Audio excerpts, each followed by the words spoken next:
और गुरुदेव तब तक हिसार जेल से बाहर नहीं आएंगे, कान खोल के सुन लेना आप सभी लोग। गुरुदेव तब तक हिसार जेल से बाहर नहीं आएंगे जब तक कि उस परमात्मा का एक एक बच्चा इस ज्ञान को आधार बनाकर अपने स्तर पर भक्ति करने में सक्षम नहीं हो जाएगा।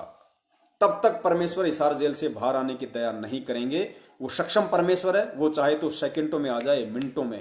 उसकी समर्थता बताने की जरूरत नहीं है अब आप लोगों को, वो एक सेकंड का काम है उस परमात्मा का। लेकिन वो तब तक नहीं आएगा जब तक उसके द्वारा दिए गए ज्ञान को आधार बनाकर उसकी आत्माएं चलना नहीं सीख जाएंगी। वरना फिर कब सीखेंगी, कब सीखेंगी? अरे परमेश्वर भी तो एक दिन सतलोक जाएंगे। तो सोचो, उनके रहते सहते आज हम उनके ज्ञान को आधार नहीं बना पा रहे, हम उनकी शिक्षाओं पे सही तरीके से चल नहीं पा रहे, तो पुण्यात्माओं क्या वो बाप यहां से खाक खुश होके जाएगा? अरे जिस प्रकार हमारी मूर्खता के चलते 650 साल पहले कबीर परमात्मा दुखी होके गया था, उस समय परमेश्वर ने कहा कि पुण्यात्माओं तुम बहुत बड़ी गलती कर गए, तुम समझ नहीं पाए तुम परमात्मा को। वो दुखी होके गया था परमात्मा मगर से सशरीर। तो क्या आप चाहते हो कि आज भी आपका बाप दुखी होके जाए और फिर हम गधे कुत्ते यहीं बनते रहें? तो ये आप लोगों के ऊपर निर्भर है, संगत पे निर्भर है, हमारे ऊपर निर्भर है, हम सब के ऊपर डिपेंड करता है कि हम कितना जल्दी इन काल एजेंटों का पीछा छोड़ें। अरे अपने घर को नामदान केंद्र बनाओ, अपने घर को मंदिर बनाओ। भगवान कोई जानवर थोड़ी है, भगवान कोई पशु थोड़ी है जो इन नामदान केंद्र वालों ने उसको बांध के रखा हुआ है कि हम वहां जाएंगे तो ही हमें लाभ मिलेगा, तो ही हमें फायदा मिलेगा। पुण्यात्माओं अब आंखें खोलो। कल दास फेसबुक पे एक मैसेज पढ़ रहा था नेपाल की संगत के लिए। नेपाल की संगत के लिए व्हाट्सएप पे कल एक मैसेज आया हुआ था, तो किसी नेपाल के भगत भाई ने दास को व्हाट्सएप किया था कि भगत जी ये देखो कितना बड़ा ड्रामा किया जा रहा है। उस मैसेज में क्या था कि सार नाम प्राप्त जितने भी भगत भाई बहन हैं और जिनका नाम खंड हो चुका है, यानी जिनका सार नाम खंड हो चुका है, पुण्यात्माओं खंड तो होगा ही। जिस आदमी को प्रथम मंत्र के विषय में नहीं पता कि किस तरीके से जाप किया जाता है, जिस व्यक्ति को आज तक ये नहीं पता चला कि दंडोत प्रणाम कैसे किया जाता है, उस व्यक्ति को वो सारनाम पकड़ा दिया गया। जिसको गिलोल चलानी नहीं आती उसको AK-47 दे दोगे तो क्या होगा पुण्यात्माओं? उसका नाम ही खंड होगा और क्या होगा। तो मैसेज था कि भाई जिन जिन पुण्यात्माओं का जो सारनाम ले चुकी हैं उनसे उनका सारनाम, और जिनका खंड हो गया हो वो पुण्यात्माएं अपने नामदान केंद्र पे नेपाल में जाएं और वहां जाकर परमात्मा को दंडोत करके क्षमा याचना मांगे। और जैसे ही बॉर्डर खुल जाएगा, क्योंकि अभी कोरोना के चलते बॉर्डर बंद है, और जैसे ही बॉर्डर खुल जाएगा तो वो आत्माएं रोहतक या हिसार आकर अपना सारनाम शुद्ध करवा लें।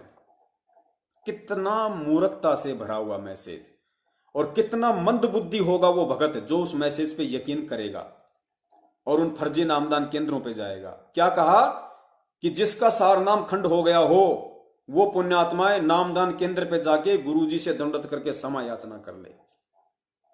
अरे गुरुजी केवल नामदान केंद्र पे ही है क्या? पुण्यात्माओं कितना तुम्हें ज्ञान के विपरीत चलाया जा रहा है। क्या गुरु उस भगत के घर पे नहीं है? क्या वो भगत अपने घर पे आरती नहीं करता, मंत्र जाप नहीं करता, घर पे दीपक नहीं जलाता? अगर उसके घर पे भगवान नहीं है तो पूछो इन नालायकों से, और पूछो उन मूर्ख भक्तों से जो उस मैसेज पे यकीन करके, उस मैसेज के तत्व ज्ञान विपरीत वाली बात पे यकीन करके और नेपाल के उन फर्जी नामदान केंद्रों पे जाकर दंडवत करेंगे, क्षमा याचना करेंगे। उन भक्तों से पूछो फिर तुम अपने घर में जो दीपक जलाते हो तो क्या दीवार के आगे जलाते हो? अपने घर में जो तुम आरती करते हो तो क्या दीवारों को सुनाते हो? अपने घर में जो तुम सत्संग सुनते हो तो क्या दीवारों को सुनाते हो, पंखे को सुनाते हो? अरे जब तुम्हें इतना ही यकीन नहीं कि परमात्मा तुम्हारे घर में नहीं बल्कि नामदान केंद्र पे है तो भक्ति क्या तुम खाक करोगे? जब तुम्हें भगवान पे यकीन नहीं तो भक्ति क्या खाक करोगे? गुरुदेव ने कितने अच्छे तरीके से हमारे को ये सारी बातें समझाई, लेकिन कारण यही कि हम ज्ञान पे चलना नहीं चाहते, हमें हराम के खाने की आदत है। ज्ञान पे नहीं चलना चाहते हम, बस दूसरा कह दे उसकी पूंछ पकड़ के हम चलना चाहते हैं। गुरुदेव ने मंदिर का उदाहरण देके पुण्यात्माओं, यही परमेश्वर के सत्संगों के संकेत होते हैं कि सतगुरु किस विधि से हमें क्या समझाना चाह रहा है, गुरु जी बात क्या कह रहे हैं और समझाना क्या चाह रहे हैं, इशारा क्या कर रहे हैं, उस चीज को समझने की आवश्यकता है। गुरु जी ने मंदिर का उदाहरण दिया। अभी आपको सत्संग सुनाएंगे परमात्मा का, थोड़ा सा आपको वर्बली बता देता हूं, इसके बाद हम अपना लाइव समाप्त करेंगे।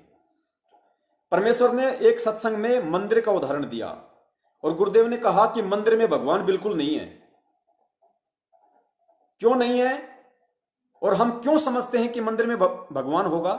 हम लोग इसलिए माना करते थे कि मंदिर में साफ सफाई रहती थी, मंदिर में कोई भी गलत खाने पीने वाला आदमी प्रवेश नहीं करता था, मंदिर में टाइम टू टाइम आरती होती थी, परमात्मा की स्तुति होती है। इसलिए हम मानते थे, या वर्तमान में लोग मानते हैं कि भाई मंदिर में भगवान है। गुरुदेव ने कहा कि यह तुम्हारी महाभूल है। यदि वही सारी विधि अगर तुम अपने घर में अपना लो, तुम परमेश्वर से जुड़ जाओ और जुड़ने के बाद तुम अपने घर में परमात्मा का दरबार लगाओ, जहां परमात्मा का दरबार है वहां साफ सफाई रखो, वहां पे किसी भी खाने पीने वाले आदमी को प्रवेश मत करने दो, भगवान तुम्हारे घर में है। ये गुरुदेव ने इस सत्संग में बताया। तो पुण्यात्माओं, ठीक इसी प्रकार यदि हमें विश्वास है कि हमने सतगुरु रामपाल जी महाराज जी से नाम दीक्षा ले रखी है और हमारा गुरु परमात्मा है, वो अंतर्यामी है, घट घट का वासी है, और घर में मैं परमात्मा को साक्षी मानकर खड़ी बत्ती का दीपक जलाता हूं, मैं अपने घर में उस दरबार में परमात्मा को साक्षी मानकर दंडवत प्रणाम करता हूं उनके आगे, परमात्मा के आगे बैठ के मैं मंत्र करता हूं, आरती करता हूं, और उस जगह हम किसी भी व्यक्ति को जो खाने पीने वाला हो उसका प्रवेश ना होने दें, साफ सफाई रखें, हम घर में किसी प्रकार की गाली गलौच या असभ्य शब्दों का प्रयोग ना करें, लड़ाई झगड़ा ना करें, तो क्या आपका घर मंदिर नहीं है? क्या आपके घर में परमात्मा नहीं है? पुण्यात्माओं, यही परमात्मा ने हमें समझाना था। और ये सत्संग सुनो, और सत्संग सुनने के बाद वो नेपाल की संगत हो, चाहे हिंदुस्तान की संगत हो, या चाहे Thailand, Mauritius, England, America, Japan, कहीं की भी संगत हो, उन लोगों को विचार करना चाहिए कि आप लोगों को किस कदर गुरुदेव के ज्ञान के विपरीत, उनके सत्संगों के विपरीत चलाया जा रहा है। ये सारा का सारा खेल काल भगवान का है, जो आपको भगवान से जुड़ने नहीं दिया जा रहा, आपको विश्वास नहीं होने दिया जा रहा कि आपके घर में भी परमात्मा है। वो परमात्मा यदि आप अपनी शुद्ध आत्मा से, अपने हृदय से आप पुकार करोगे, प्रार्थना करोगे, तो आपके घर से भी सुन सकता है। लेकिन आपको वो विश्वास नहीं होने दिया जा रहा, क्योंकि यही काल का सबसे बड़ा जाल है कि मैं इन पुण्यात्माओं को, जो इसके गुरु ने इनको ज्ञान दिया है, जिस प्रकार इनके गुरु ने इनको भक्ति मार्ग पे चलने का आदेश निर्देश दिया है, उस विधि से ये आत्माएं ना चल पाए, उसके लिए वो काल अपने एजेंट भेजता है यहाँ पे।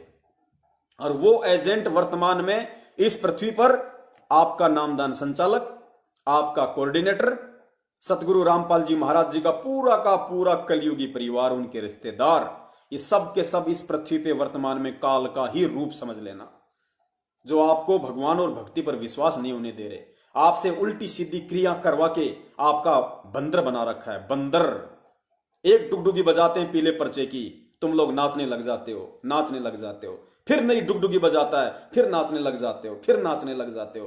तुम्हारा बंदर बना रखा है, बंदर। और इससे भी बुरा बंदर तुम्हारा उस समय बनेगा जब तुम समय रहते समझ नहीं जाओगे, संभल नहीं जाओगे, तो तुम्हारा वो बंदर बनेगा कि ये काल भगवान तुम्हें इस कदर नचाएगा, समझ में नहीं आएगा फिर दोबारा। सुनो गुरुदेव क्या कह रहे हैं।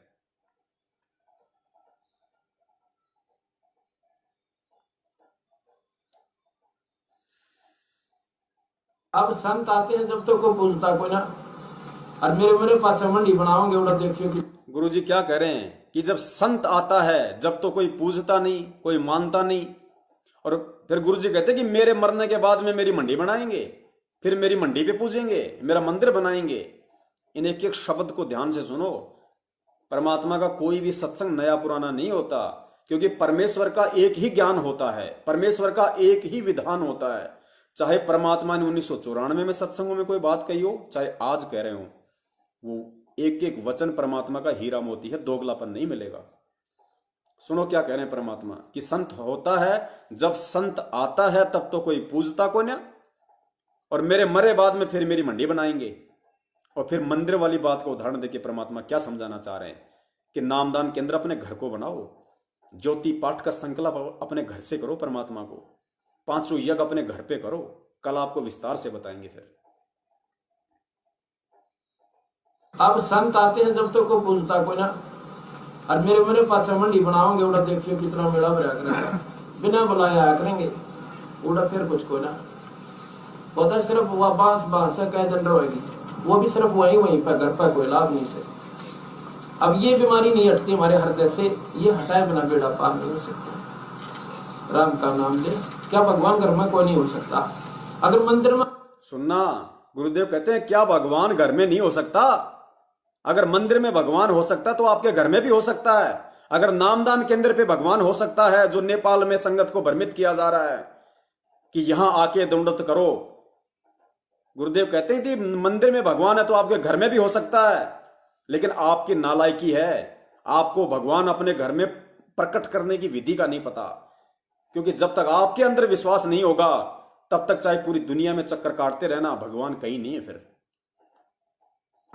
राम का नाम ले, क्या भगवान घर में कोई नहीं हो सकता? अगर मंदिर में भगवान आ सका है, अगर वो शुद्धता आप घर में रखो, क्या वहां कोई नहीं आवा? वो मंदिर में क्या शुद्धता होती है? बीड़ी शराब पीने वाला अंदर नहीं जाना चाहिए। एक मकान, एक कमरे में अपना मंदिर बनाओ, भगवान की मूर्ति रखो, जोत लगाओ, उसमें अशुद्ध आदमी प्रवेश ना हो, परमात्मा वहां भी आएगा। एक मंदिर बनाओ अपने घर पे, परमात्मा की मूर्ति लगाओ, फोटो लगाओ, अशुद्ध व्यक्ति को प्रवेश मत होने दो, परमात्मा वहां भी आएगा।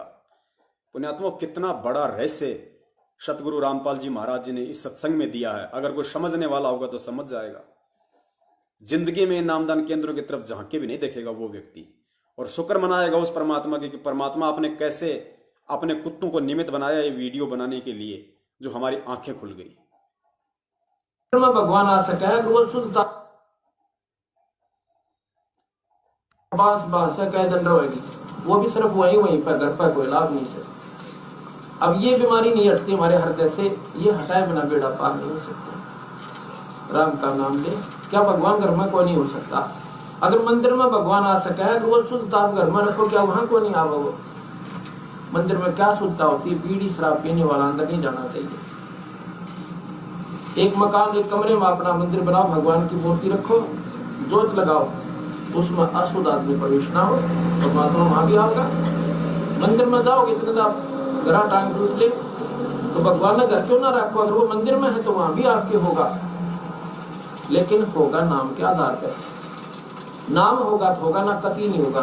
चाहे घर में जोत लाइयो, चाहे बाहर लाइयो, नाम से स्वरूप होता है। नाम एक बीज है, और बीज बोया तो उसकी सिंचाई हुई तो उसके फिर फल लगे, पत्ते भी लगे, डाली भी काम आई, पत्ते भी काम आए, फल भी काम आए, छाया भी होगी, सर्व सुख होंगे। इस पूर्ण तक परमात्मा के बीज तक, सतपुरुष के सत नाम तक। पुण्यात्मा, इससे बड़ा और क्या एग्जाम्पल दे सतगुरु? अब और क्या बताना बाकी रह गया कि भगवान केवल नामदान केंद्रों पे नहीं है, और वहां तो है ही नहीं, वहां तो कोई शुद्धता है ही नहीं। अरे भक्ति मार्ग में शरीर की शुद्धता नहीं देखी जाती, भक्ति मार्ग में विचारों की शुद्धता देखी जाती है, आत्मा की शुद्धता देखी जाती है। ये सूक्ष्म भक्ति मार्ग है पुण्यात्मा, सूक्ष्म मार्ग है।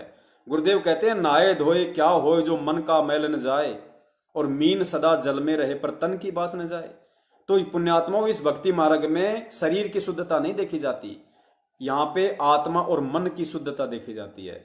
और इस पृथ्वी पे यदि संत रामपाल जी महाराज जी के 20 लाख भगत हैं, उन 20 लाख भक्तों में से यदि सबसे ज्यादा गंदी आत्मा और सबसे ज्यादा यदि मलिन मन यदि किसी का है, तो केवल सतलोक आश्रम मैनेजमेंट हरियाणा वालों का है। क्योंकि राजनीति तत्व ज्ञान लेने के बाद ये करते हैं, आरक्षणबाजियां तत्व ज्ञान लेने के बाद ये करते हैं, गुंडों की सीबीआई जांच तत्व ज्ञान लेने के बाद ये करते हैं, तरह तरह के सामाजिक धर्मों को समर्थन अपने स्वार्थ के लिए तत्व ज्ञान लेने के बाद ये करते हैं, भक्तों को मां बहन की गालियां तत्व ज्ञान लेने के बाद ये करते हैं, भक्तों को लठों से पिटना, लठों से पिटाई तत्व ज्ञान लेने के बाद ये करते हैं। किसी भगत को कोई शंका हो और इनसे 2 मिनट कोई बात पूछ ले तो नाम खंड का भय उसको तत्व ज्ञान लेने के बाद ये दिखाते हैं, ये उसको डराते हैं। तो क्या बात कर रहा है, क्या बैकी बैकी बात कर रहा है? अरे सवाल पूछना कोई बैकी बैकी बात है क्या? सवाल पूछेगा नहीं क्या? फिर तुम मुख्यमंत्री बन के क्यों बैठे हो? ये हराम के टूक तुम संगत के दान पे तोड़ रहे हो, किस लिए तोड़ रहे हो भाई? तुम ही से पूछेंगे, तुम ही से। और वो समय अब दूर नहीं है जब परमेश्वर की संगत का बच्चा बच्चा जिनको 6 साल से तुम लोगों ने लूटा है, इशार की तारीखों पे भेज भेज के उनका समय, पैसा और उनके घुटने तुम लोगों ने तोड़ डाले। अब वो समय दूर नहीं है जब परमेश्वर की प्रत्येक आत्मा, बच्चा बच्चा तुम्हारा से 1-1 रुपए का हिसाब मांगेगा। अब कोई नहीं डरने वाला इन नकली ऑडियो से, इन फर्जी पीले पर्चों से। अब परमेश्वर के बच्चे तत्व ज्ञान आधार पे चलेंगे, क्योंकि अब वो समय आ गया परमेश्वर का। बच्चा बच्चा जानेगा तुम्हारी सच्चाई, तुम्हारे पाखंड को। और सब जब तक गुरुजी हिसार जेल से नहीं आ जाते, चाहे लगो 10 साल, चाहे लगो 15 साल, चाहे लगो 1 महीना, जब तक गुरुदेव हिसार जेल से नहीं आ जाएंगे, ये पुण्य आत्माएं, ये मेरे भगत भाई बहन इस ज्ञान आधार से इतने मजबूत हो जाएंगे, इतने दृढ़ हो जाएंगे कि तुम लोगों को हराम के टूक तोड़ने के लिए एक नया पैसा भी नहीं देंगे, एक नया पैसा भी। क्योंकि परमेश्वर दया करेंगे अपने कुत्ते को निमित्त बना के। और तब तक हर शनिवार, हर संडे को लाइव, और दिन में परमात्मा के बच्चों के जितने भी फोन आएंगे, उन फोन कॉल्स में, उस बातचीत में तत्व ज्ञान आधारित बातचीत होंगी। और उन बातचीत का वीडियो बना बना के इतने छोड़ दिए जाएंगे फेसबुक पे, व्हाट्सएप पे, ट्विटर पे, इंस्टाग्राम पे, कि इन वीडियो की बाढ़ सी आ जाएगी, बाढ़ सी। आज परमेश्वर अपने 2-4 बच्चों को निमित्त बना रहे हैं, कल को बच्चा बच्चा निमित्त बनेगा। हर भगत भाई अपने मोबाइल में यूट्यूब चैनल पे एक नया चैनल बनाएगा, यूट्यूब पर एक चैनल बनाएगा। चैनल का नाम रखेगा शंका समाधान, केवल शंका समाधान। और इतने वीडियो बनेंगे, फेसबुक पे डलेंगे, लाइव चलेंगे। परमेश्वर का बच्चा बच्चा, चाहे देश का हो चाहे विदेश का हो, इस तत्व ज्ञान आधार से इतना दृढ़ हो जाएगा, इतना सक्षम हो जाएगा, इतना विद्वान और इतना ज्ञानवान हो जाएगा कि स्वयं तुम काल भगवान के एजेंट तो क्या, यदि तुम्हारा वो बाप काल भी इस पृथ्वी पे आके हमें धोखा देना चाहे, तो परमेश्वर के बच्चे 2 टूक जवाब देंगे, भैया अपना रास्ता नापो। परमेश्वर ने बता रखा हमें क्या करना और क्या नहीं करना, कैसे हमें 5 यज्ञ करनी है, किसको हमने दान देना है, किसको हमने ज्योति पाठ का संकल्प करना है, और कैसे हमने दंडवत करना है, कैसे हमने मंत्र करने हैं, कैसे हमारी रहनी करनी होनी चाहिए, और कौन इस पृथ्वी पे कबीर के रूप में प्रकट है। हमें ज्यादा ज्ञान देने की आवश्यकता नहीं है। हाथ जोड़ते हैं आधिनी के साथ, आप अपने रास्ते चलिए, हम अपने रास्ते चल रहे हैं। बंदी छोड़ सतगुरु रामपाल जी महाराज की जय हो। सत साहिब बोलो, सतगुरुदेव की जय हो।